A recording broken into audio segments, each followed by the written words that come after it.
Hello, and welcome to this episode of Such a Nightmare, Conversations About Horror. My name is Katherine Troyer, and I am so excited to once again be joined by Toni Tresca. Hey there. This is a podcast where the horrifically nerdy meets the terrifyingly academic, as we explore that fine line between the horrific and the horrible. Each episode looks at a specific horror text that is for better or worse, giving us nightmares. And we are so excited to have you join us today for our episode on 2006's Behind the Mask, The Rise of Leslie Vernon.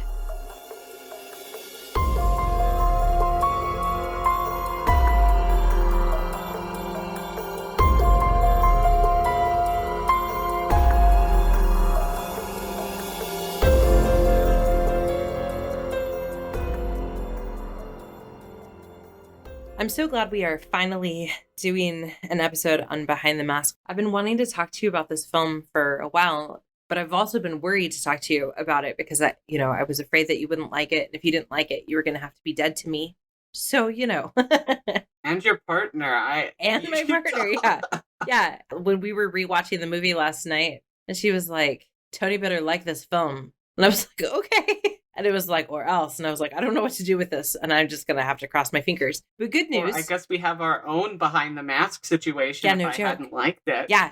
We would, quote, invite you over sometime and you'd be like, sure. And then, death. Instead of doing like a mockumentary film like they do, you and Steph could then do a podcast mockumentary of the killing of me. Yes. But I did like the film. Spoiler alert. Yay! So I guess to be a boy, I avoid dying today. Huzzah. But there's plenty of time later.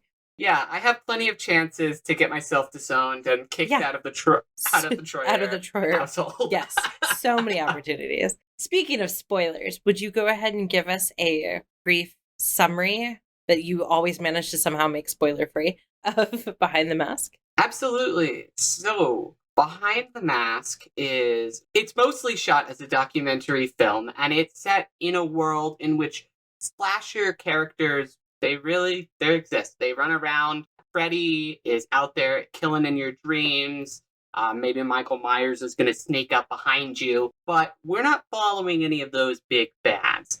We are instead following a character in small town Maryland who is Leslie Vernon, calls himself. And we see this character through the lens of a journalist named Taylor Gentry and her camera people.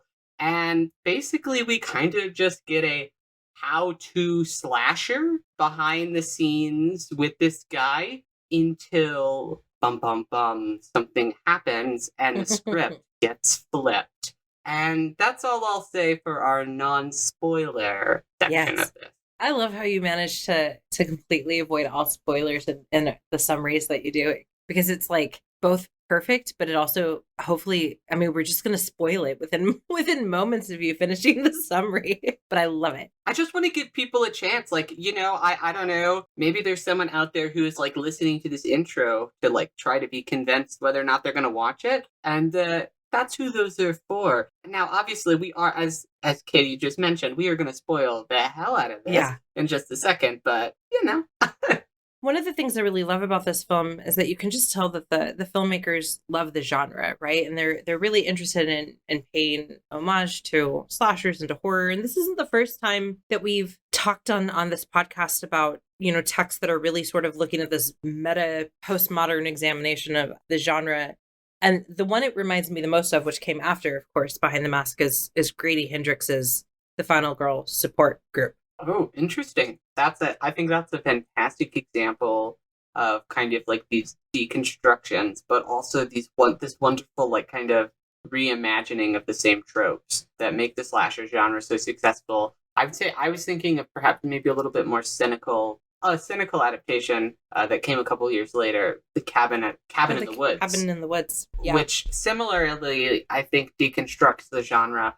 I don't know if anyone would call that movie made with like a ton of love. It is very well made and very well structured, but like it's got a bit of a cynical feel to it. Whereas this one, I think, still feels like it's very much a love letter to people who like the genre. I think the reason for me that I thought of Hendrix's book is that there's a lot of Behind the Mask that is asking us about what our role is, right? And then where we fall into things. And we are the tailor in many respects. And I would really hope that if I were to be a reporter and I were to be following someone, that I would, be like, hey, no, maybe we shouldn't kill people. But I watch horror films all the time, right? I'm always watching narratives about bodies being destroyed. And there was that one line that one of the blonde girls, the one who gets pulled up into the loft of the barn to be killed, she says, please tell me, what happens to me? And she's like, do I even matter? And I just think about, the fact that that character never seems to matter in the genre. So I think that's for me why I linked it more to Hendrix. But I think your point about it also being that Cabin in the Woods is just more cynical is also a very accurate statement. Because I think that they are fairly similar in terms of like offering you that kind of like behind the scenes, how it happens kind of Yeah. approach to the genre. But this one is definitely, I think, it still feels a bit more loving to that formula rather than feeling a need to like blow it up with like a literal apocalypse with Cabin in the Woods. Yeah. Cabin in the Woods. So we have this organization, right? The shadowy underground organization that's orchestrating everything very clinically, right? To the point that they have a betting pool, that they're just like, okay, release the pheromones and things like that. Whereas Leslie is so excited, right? Exactly. For better or worse, he is like really excited. And he has his mentor who he goes to discuss his craft and get better at what he does. He really does. He has like a deep love for it. And this conversation and comparison is also really making me want to do just a full episode on Cabin in the Woods someday where we could talk about that.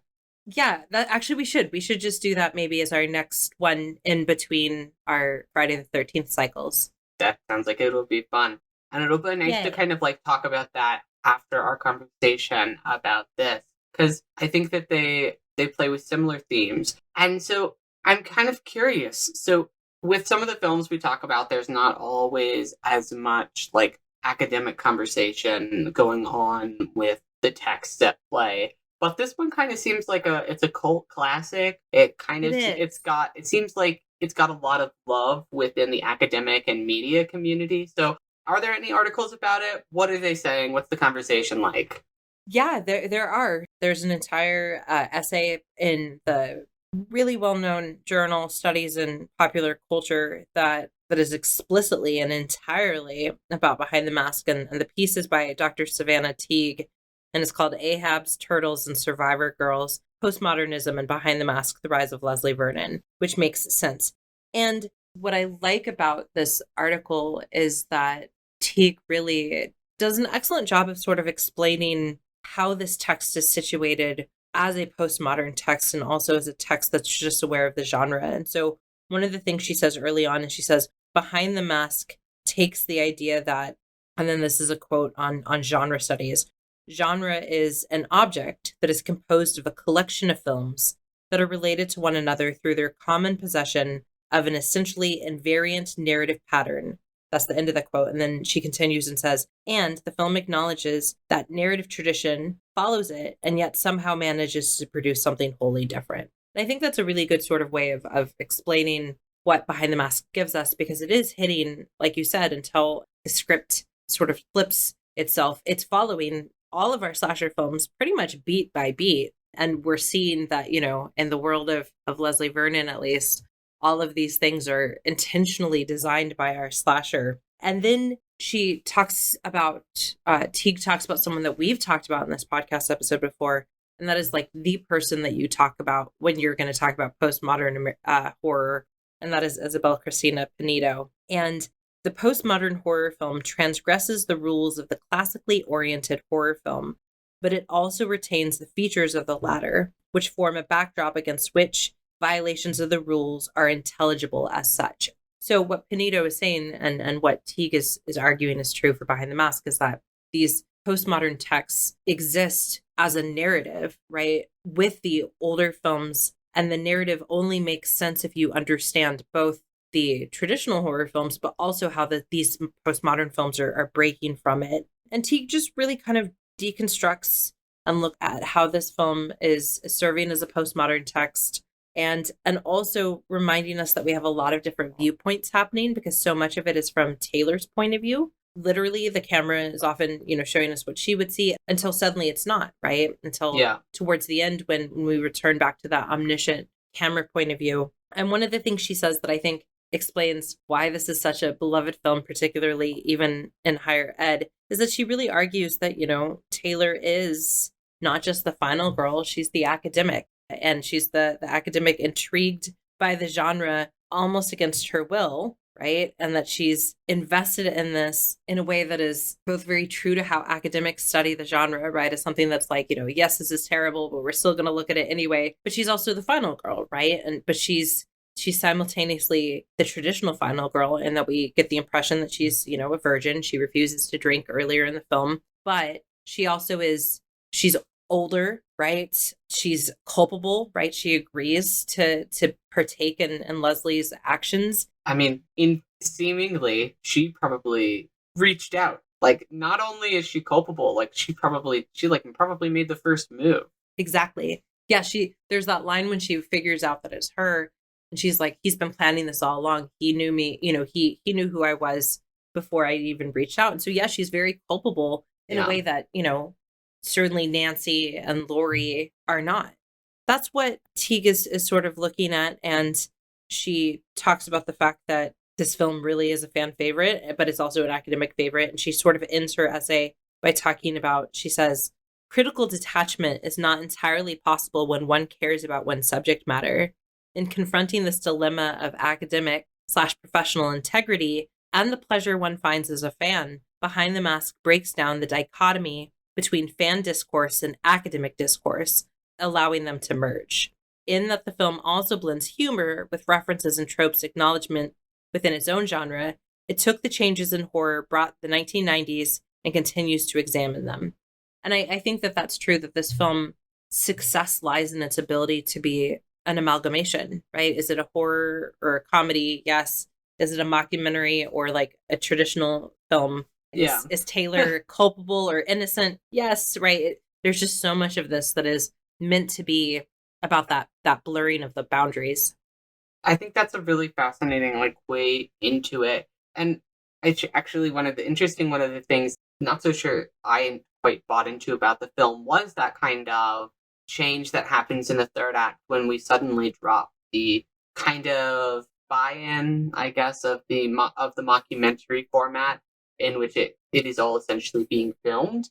Perhaps it is just because I'm watching it to talk about it, but I noticed it really immediately, and I was kind of rather than draw me in kind of a tone shift, like a genre shifting way, as the author kind of is suggesting here, it kind of, for me, in immediately watching it, took me out of it, and I was like, what's going on? Who is filming this? And I think that this is a much more interesting way to think about it, or it's at least another way to think about it. We have two instances really where we revert back to our sort of third person POV omniscient camera, and that's the scene in the library, right? Where after Leslie says, I'm going to put the newspaper down, and then she finds the newspaper, and then she asks the librarian to explain it during that moment, right before the Ahab shows up, right? That is also just the traditional POV, which makes sense in retrospect if you remember that, he said he's setting up a red herring. He says that the red herring is for Kelly, but of course the red herring's really for Taylor.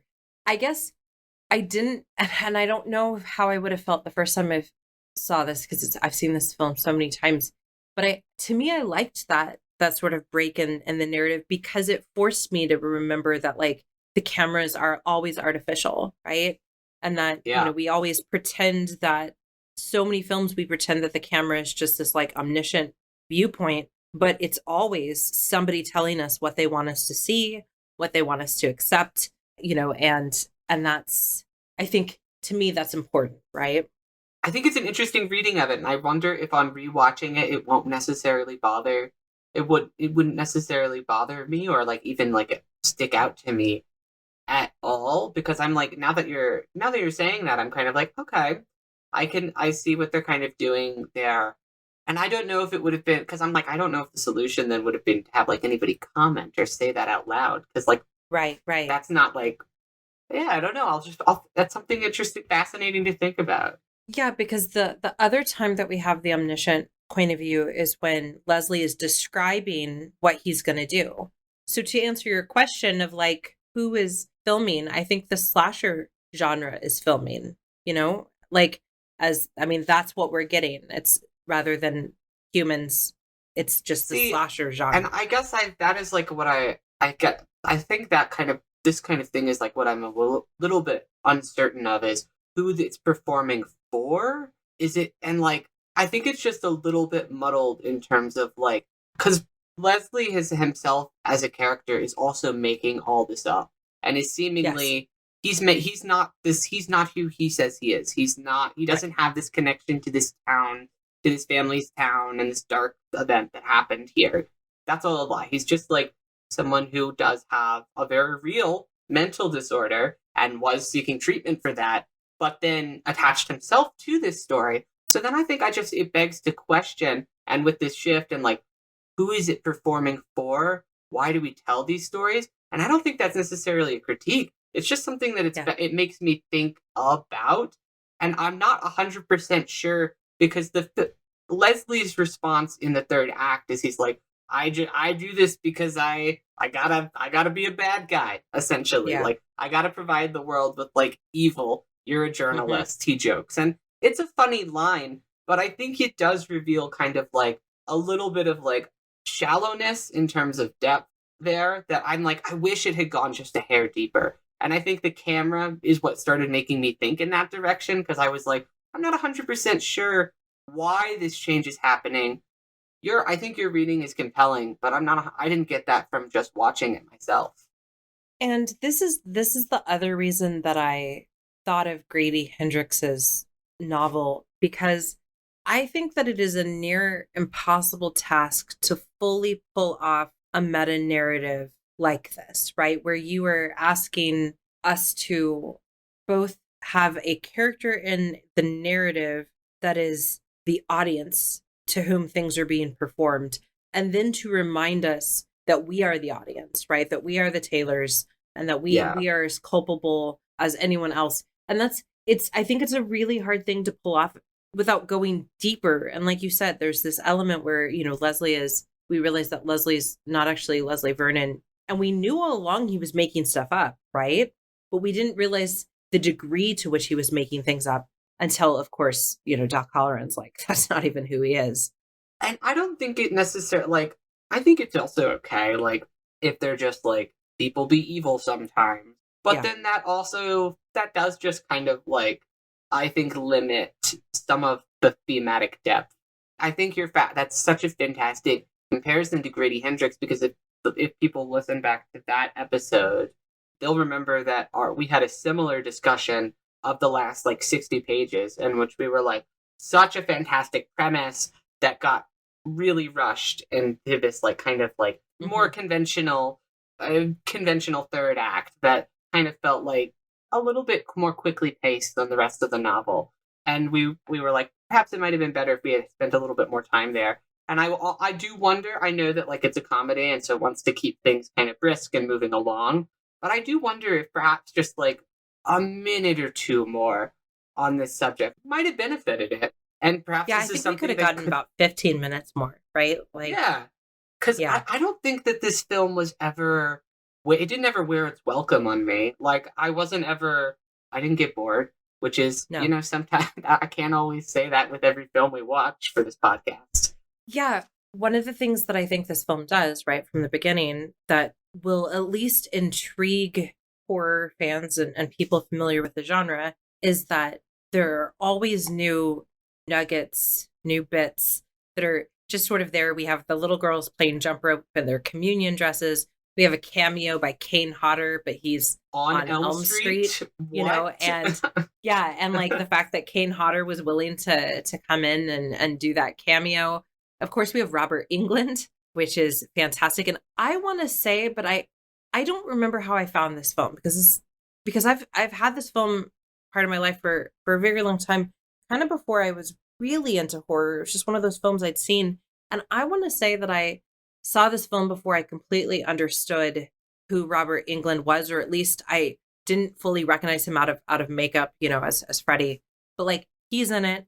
Yep. But we also have like so many of those early images or look exactly like the early images in Blair Witch Project. We have, all of these little things like when he's like, "Wait, do you know how hard it is to walk slowly while you're really running?" I mean, there's just so many like little tidbits that if you are a fan of slashers will keep you intrigued just to see what they're going to do next, right?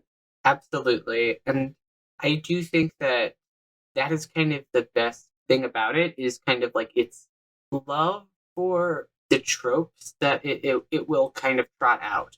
And it's a clear love for the genre overall. And there's this really fantastic article that Kevin Hoover wrote for Horror Obsessive, where he got to sit down with the film's star, Nathan That's cool. Bassell, who plays Leslie Vernon. As I think just because, like, we were talking before we started recording, just because it's such a cult favorite, the stars and filmmakers are so willing to sit down for these really awesome interviews. And so they just Yes. they share all this fantastic information.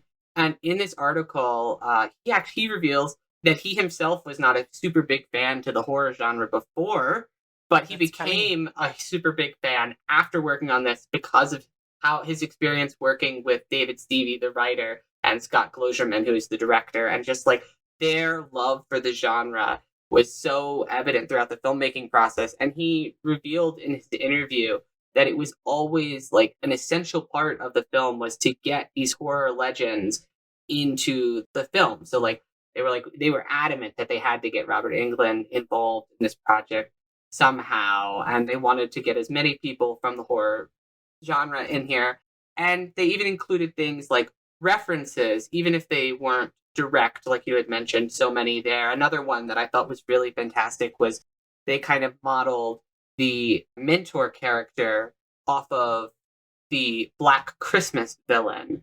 And Oh, they kind of interesting. used that relationship. And the reason he was kind of unnamed and forgotten was they were like, because Black Christmas is the model for so many things, but That's funny. itself is forgotten and not, and you often like don't remember it in conversation. And I just That's thought great. that was like, it's like those little details that, and like this commitment to, that show its commitment and love for the genre, and like make the first two acts, which, I mean, they're not doing, like, the article itself jokes that its opening line is originality is dead. And then it goes on to be like, nothing's new. We're like trotting out tropes, but that's not a problem. And I Right. couldn't agree more because it's so well paced and done with all this love.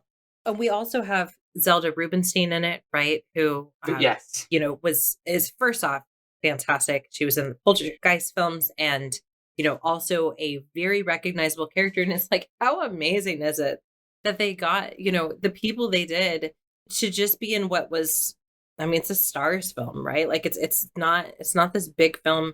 The other Yeah. actors, I mean, the actor who played Taylor, Angela Gothals, she was in like Home Alone as a kid, but like not most of them have not been in other stuff, or this is the thing they're kind of known for, except for Zelda Rubinstein, Robert Yeah. Englund, Kane Hodder, that are making these appearances. I think you're right though. I love the ways that this film shows us that everything that we see in a slasher film, right, really is like beat for beat the same, you know. And of course, they have their sort of made up languages of like the Ahab, and they use Survivor Girl instead of Final Girl. But we're seeing like how Yeah. come the axe always breaks on the first swing? Well, because they go in and they prepare for it. Why do the lights always fail? Because they've rigged it up, and all of that. And then I think it also shows this deeper scholarly approach to the genre, or at least like expert fan approach with like Yes. its commentaries about like him setting up like the womb Oh inside my the gosh. shed, and like Yes. him being like, you'll notice that they never, none of the original final girls, they didn't kill with a gun, they used Yeah. a phallic object, which is of course Yes. that's referencing that disgusting piece of scholarship these that we always talk about Yeah. on here, which I cannot remember the name of the scholar at the moment. Carol Clover, her body himself. That's right. And then of course, the tunnel that set up for the Yes. birthing Yes. canal. And you know, the use of the yonic imagery and stuff. There's a line that Taylor says. There are two lines that I always laugh at because I never remember when they're going to come. The first is when they're in the library and Leslie's like, Paradise Lost? Found it, you know, and he just pulls the book up. But the other one that always cracks me up is when Leslie's explaining all of this, you know, sexualized interpretation of things, Taylor's like, so does that mean that you're pro-life? You know, and it's a hysterical line because first off, she asks it so seriously, you know, she's got her like journalist face on where she's got her finger on her chin, you know, and there's just this pause where like Leslie's like, I'm not sure what to do with this, and everyone else is kind of quiet too. But that's what horror scholarship inevitably does, right?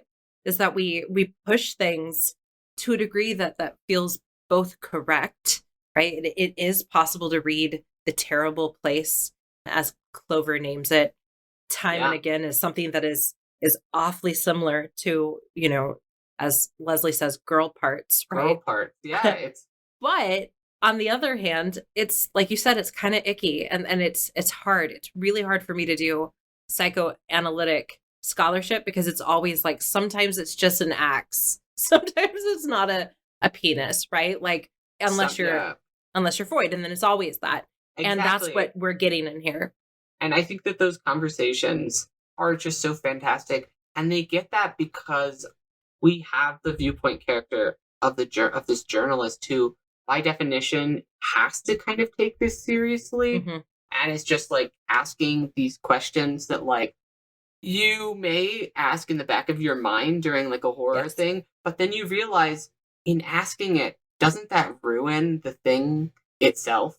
And I think that is both hilarious as like someone who watches horror to kind of do and have that character in there, and it's also just like it then just allows you to kind of appreciate what's going on again in a way that I don't think it would if you were just like maybe trotting out the tropes and you don't have like this like a character like the journalist to ask these kind of questions and get inside Leslie's head. And we've been talking a lot, particularly in our Friday the 13th examinations, about this need to adhere to a formula because the formula has been at least financially, but also in terms of horror, successful, while also feeling the need to break it or to say that it doesn't work, right? And there's this constant tension in slasher films with this formula, right? Do you give in and just do the beats that everyone's expecting? Or do you try something different and then get ridiculed for trying something different? Or do you try something different and then truly think you're going to win an Oscar, even though you're clearly probably not going to? And I think that this film is allowing us to ask all of these questions so that by the time we get to some of the films we have today, you know, the A24 films particularly, right, we're still seeing a lot of beats that are very familiar to us in the genre, but in a way that can say, we can do this because you already know the formula, right? We can use that as our shorthand and then quickly go beyond that. And that's, you know, I don't want to say that like this movie walked so that other movies could run, because I think that's giving this film a little bit more credit than it has. But this movie is situated at a time when we're getting ready as a horror community of scholars and of fans to say, okay, great, what now? I think that's an interesting place to position it because it's in a very interesting place in terms of timeline release wise, like 2006.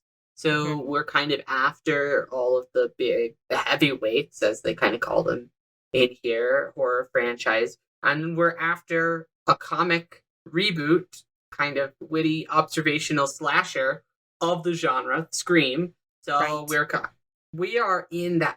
We're kind of in that area before, as you mentioned, more of this like trauma-based or new wave, A24, more Jordan Peele voices in the horror community kind of start emerging and coming to the forefront.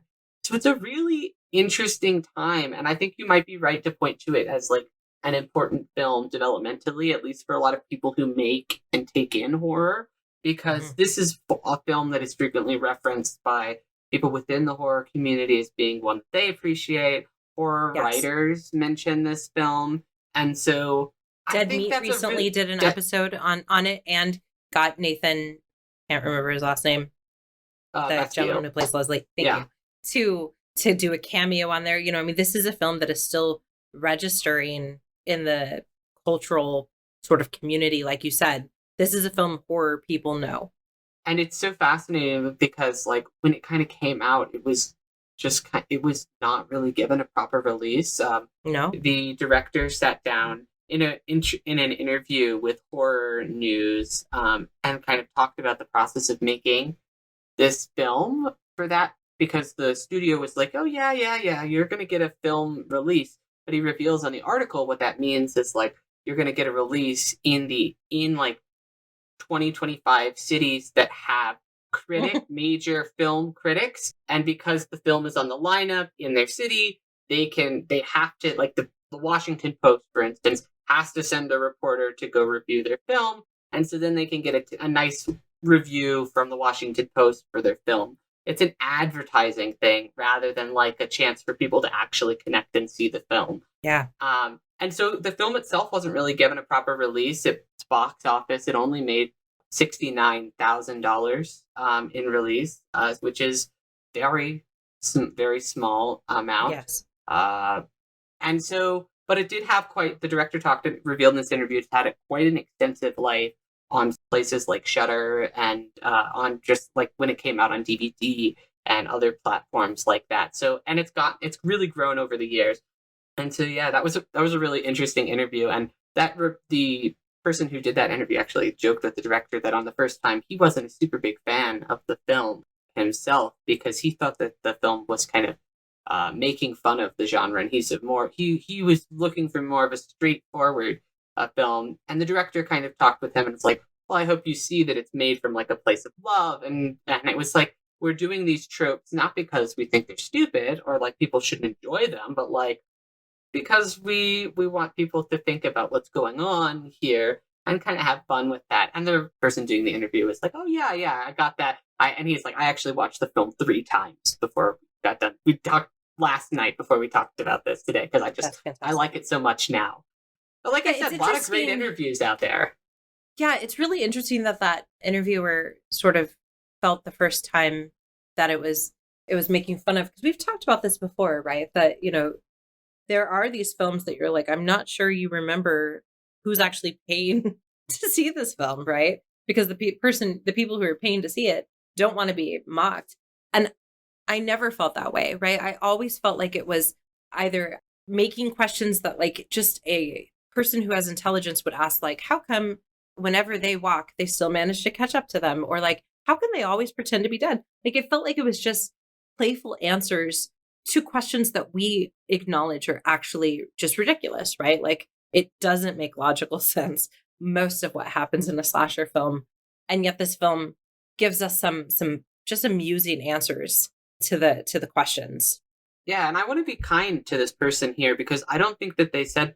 I think that they really did like this. May be more of the approach of like someone who just watches it like more casually. Like I'm gonna let me Yeah. read what they said. They're like they mentioned they had read a newspaper review but didn't have a chance to see it in theaters because it wasn't showing where they were.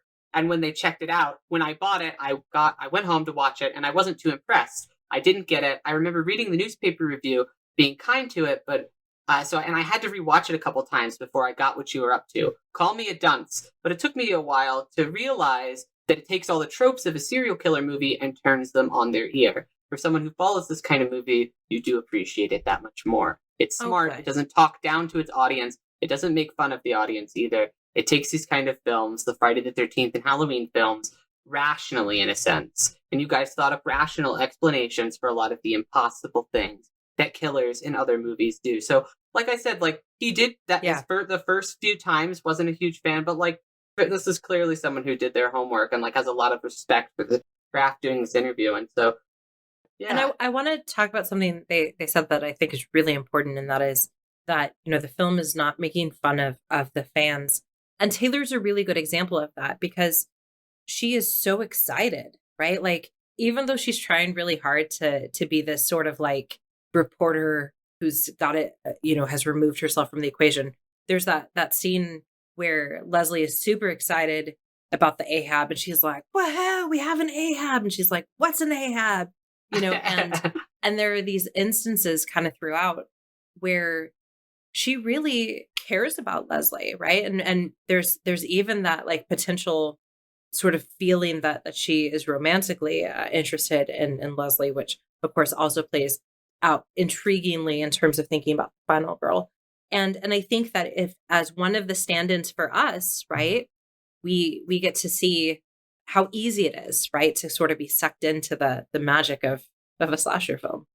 And I guess that's like perhaps like an interesting commentary on like the people who maybe watch horror films and like get the allure of that because and it isn't because she's also not a final girl in the traditional sense. She's a Right? final woman. She's like this is an adult. Like Yeah. she's not a kid. Like they make some comment on that. Like she's not going to be able to defeat him. She's like a 17-year-old. Like we're adults. Like when talking to the camera with her cameramen are like, we have to go intervene, we have to help. Like these are children who we are documenting. And so I think that it's interesting for in that regard in terms of being like there are adults in the situation able to act. And it's also interesting that in that situation there's some kind of sexual desire because that's so Yes. frequently commented on as something that the audiences experience and it's a theme that's so frequent in the genre itself. And one of the things that's interesting, particularly now that I know that Gene is sort of a stand-in for Black Christmas, is of course his wife Jamie, right? Where you're like, what is happening with this? Because she presents as a final girl herself, right? She wasn't the final girl for Gene necessarily, but like she's much younger than him, and she's kind of she presents as very feminine in a lot of respects, and Yeah. and yet there's a line about how she chased him, right? So she pursued him. So there's a way in which this film is just again reminding us that like the relationships that we have with the genre, the relationships that characters have in the film themselves, right? It's weird, right? It is an odd relationship, even if it is an incredibly alluring one. Absolutely. I think that's so true. So, and I think it's interesting, like, we talked briefly about, like, the film's release, like, when it came out. And there's been a little bit of trouble, like, getting any future films or development or project. Like, there's always been some kind of chatter from various people throughout the years. Like, people will do some interviews and they'll be like, yes, it's coming. Or, like, we've got a new idea. Like, so it didn't quite pan out. And then there was a quote from recently from I think it was either the director or the writer who was like, not really sure if this concept would work in a film because the genre itself has changed so fundamentally since we first were kind of releasing things in film. And there is actually a follow up that was Really? released not in film form, but in comic book form. Ooh, It's called Before the Mask, The Return of Leslie Vernon, that's the hysterical. long awaited remake to Beyond the Mask, The Rise of Leslie Vernon. So it was the result of a crowdfunding campaign. And so while the creative team is not super on board anymore with kind of, or they said a couple of years ago that they weren't sure that they could make the film, in that interview with Kevin Hover for Horror Obsessed, the film star is open to doing something. That'd He be cool. he is kind of he's interested. He's like, I'm not I think that the genre he acknowledged it in the interview that while the genre had evolved, that he does think that it might be interesting to evolve with it. Like he posits some funny things. He's like, well, I think like Leslie might try to jump on some like internet trends to try to attract people. He would be doing things to attract a modern audience to kill. And I was like, that's a fascinating thought process you've It got is. going there. It is. And I think that he's absolutely correct that this film could easily in terms of as a viewer, not necessarily as a creator, it would take some consideration as a creator, but could perfectly fit into where the genre is now. And in a way that allows it to continue commenting on it. Because what's important is that this is not a scary movie, right? Film where it's Yeah. like, just doing pastiche of things and being like, remember this scene? Okay, well, we're just going to make it funny here. And then Right. like filling in the moments with like pop culture reference. Right. No, Right. that's not what this is. No. And But this is still a film that is, cognizant of the genre. And I think that we could, he could easily come in and sort of be a like, hey, how come we don't even have Freddie, Jason, and Michael really anymore? Or how come we have them, but they're, so different? Because obviously they're all getting reboots, right? Scream is continuing on. Chucky, we finished our Halloween cycle until the next time someone adopts it. Friday the 13th is getting a TV show. It now would actually be the perfect time to sort of reimagine this version of the slasher film with Leslie Vernon. I would love for them to do it. I could see why they might not want to, as the director and writer, that they might want to move on to other stuff. But I could also see perhaps like in this bit of a transition, like there was a lot of time between 2006 and now that has happened. Like in some of those years, listen, the horror genre was not at its best. Yeah, it has certainly come along, like really gotten, I think, quite impressive since like 2015. Like it's just yes. we are really turning out banger after banger. But like, Yeah, there was a 10-year there's a bit period of where it was a little fallow. Yeah. yeah. And, if they wanted to, they could really play on the idea that just like Leslie, turned to Jean, that someone could be wanting to apprentice under Leslie. Because one of the things that I really like about this film is just how likable Leslie is. As an Yeah. actor, the actor kind of reminds me of the actor who plays Norman Bates in Psycho, right? Because he's got sort of that like boyish charm about him. He's so like genuinely excited about the work he's doing in the film. There's that moment where he's like crying and Taylor's holding his hand because he's just so happy. And it would be interesting to sort of see like how has he evolved post his first, sort of entry into having a final girl being quote killed by the final girl, coming back. I could see it being a really interesting examination. I would like them to do that. But I also understand there's the fear too, right? Of like when you have a cult classic and you can't fully explain why it's a cult classic, I could see how that would be hard to feel like you want to be vulnerable enough to make a second film that could flop, considering that a lot of fan requests have flopped, right? I am thinking View, Hocus Pocus too.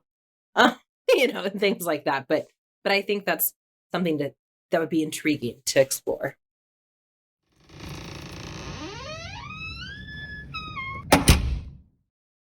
We would love to hear from you about your thoughts of Behind the Mask, The Rise of Leslie Vernon. If people want to get a hold of us, Toni, what do they need to do? They need to follow us on social media. And by need, I mean if you'd like to. We'd really appreciate it. You don't need to do this, but if you'd like to get in touch with us, that's a great way, or via our email, which is all of this is in the description of the pod. Feel free to give us a rating wherever you're listening to this podcast on. This helps us get on the charts there, and that would be also greatly appreciated. I want to make sure to thank Jackson O'Brien, who is our fantastic editor and makes it so that everything sounds so much better, both in terms of the sound quality, but also in terms of those moments where I can't remember something and then the silence is edited out so that it sounds like I always knew. I know. Sound this smart. Yeah, we do. And we do because of Jackson. So thank you so much, Jackson. Thank you, Jackson. Toni, what is our next episode going to be on? So our next episode is one I'm actually very excited about. We are going back to the Friday the 13th franchise, and we're going back in a big way. We're going to go back for Friday the 13th, Part 8, Jason Takes Manhattan, the 1989 film. I never seen it. It just at this point sounds like the last film they were trying to win an Oscar, and this film they're going to go to Manhattan. I guess they're going for the Tony. I would be okay with that. And there's so much that I want to see, like that I just know won't be in this film, but that is in my heart's version. Like I want to see him take in a Broadway show. Absolutely. And I know that's probably not what happens, but I actually don't know because I also haven't seen it. But we will see it and then we will talk about it and it will be terribly exciting. So you should definitely stay tuned for that. We just want to thank you so much for always listening to our nightmares. And have a spooktacular day.